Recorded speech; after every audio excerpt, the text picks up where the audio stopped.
मेथी शिल्लक राहिलेली आहे, गावाकडून आणलेली. आता याचा कसा उपयोग करायचा त्यासाठी मी आता ही थोडीशी मेथी घेतली, त्याचं पिठलं करण्यासाठी. मेथीचे पिठले ते चिरून घेते. हे गावाकडून आणल्यावर धुवून घेतली होती, निथळत ठेवली होती. नंतर ती सगळी नीट करून घेतली स्वच्छ. आता परत ती चिरून घ्यायची बारीक पिठल्यासाठी.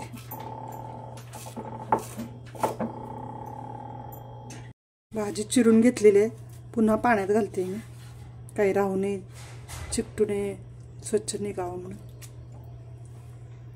मेथी पिठले तयार करण्यासाठी अर्धी वाटी कांदा घेतलाय, अर्धी वाटी टोमॅटो घेतलाय, कढीपत्त्याची 5-6 पानं घेतलेत, कोथिंबीर अर्धी वाटी घेतली, मिरच्या 5-6 हिरव्या चिरून घेतलेल्या आहेत, आपण आपल्या तिखटानुसार घेऊ शकता.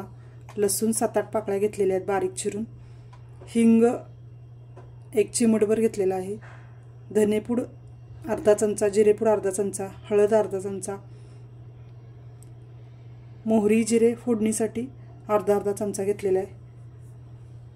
1/4 कप बेसन घेतले, त्याची आपण स्लरी करून घ्यायची, एकदम पातळ अशी पेस्ट करून घ्यायची आहे. जेवढं पाणी मावेल तेवढं घालायचं आहे आणि एकदम पातळ करायचं आहे आपल्याला. गाठ ठेवायची नाही आहे.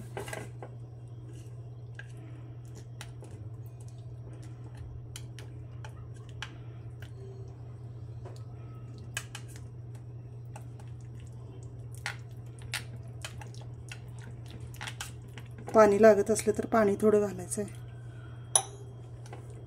एकदम पातळ करून घ्यायचं.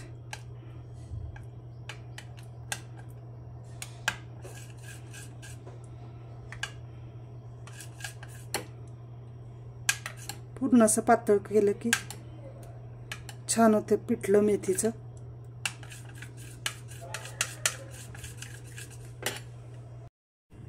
तेल 1-2 चमचे त्यात घालायचं आहे कढईमध्ये. तेल तापले की जिरे मोहरी घालायचे आहेत. जिरे मोहरी चांगले तडतडले की लसूण घालायचा आहे. तो तडतडाला आला की कांदा घालायचा आहे बारीक चिरलेला. तडतडू लागला की टोमॅटो घालायचा आहे. एकसारखं हलवून घ्यायचं. नंतर कढीपत्ता घालायचा, मिरच्या घालायच्या हिरव्या, हळद घालायची, हिंग घालायचं, धनेपूड घालायचे, जिरेपूड घालायचे. पूर्ण हलवून घ्यायचं, मिक्स करून भाजून घ्यायचं आहे छान मस्त. तो भाजून घेतल्यावर धुतलेली मेथी घालायची आहे. मिक्स करून घ्यायचं आहे सर्व.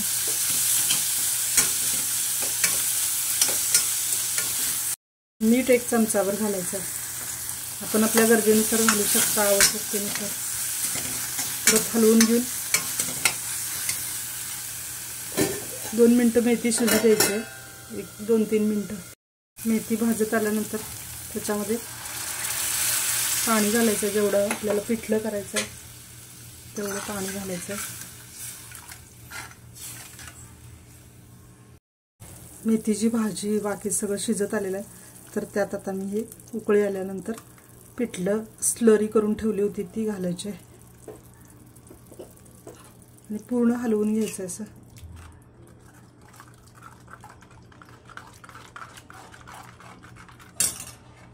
त्याच्यानंतर कोथिंबीर थोडी घालायची आहे.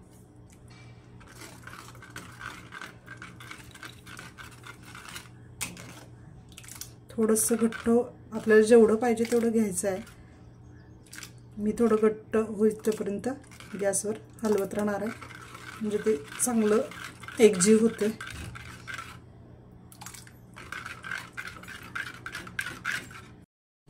मस्त मेथी पिठलं आपलं खूप छान झालेलं आहे. हे चपाती बरोबर, भाकरी बरोबर खूप छान लागते.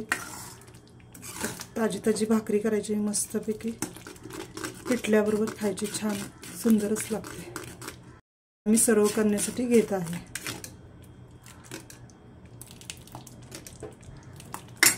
पिठल्यासाठी मी आता मिरच्या तळते। भाकरी बरोबर तळलेल्या मिरच्या खाणे म्हणजे खूपच सुंदर सुख। आपलं पिठलं मस्त झालेलं आहे। मस्त पिठलं भाकरी बरोबर चपाती बरोबर आपण खाऊ शकता आणि त्याच्यावर मिरच्या आणि कांदा। सुख म्हणजे नेमकं काय असतं तर सुख यातच असतं।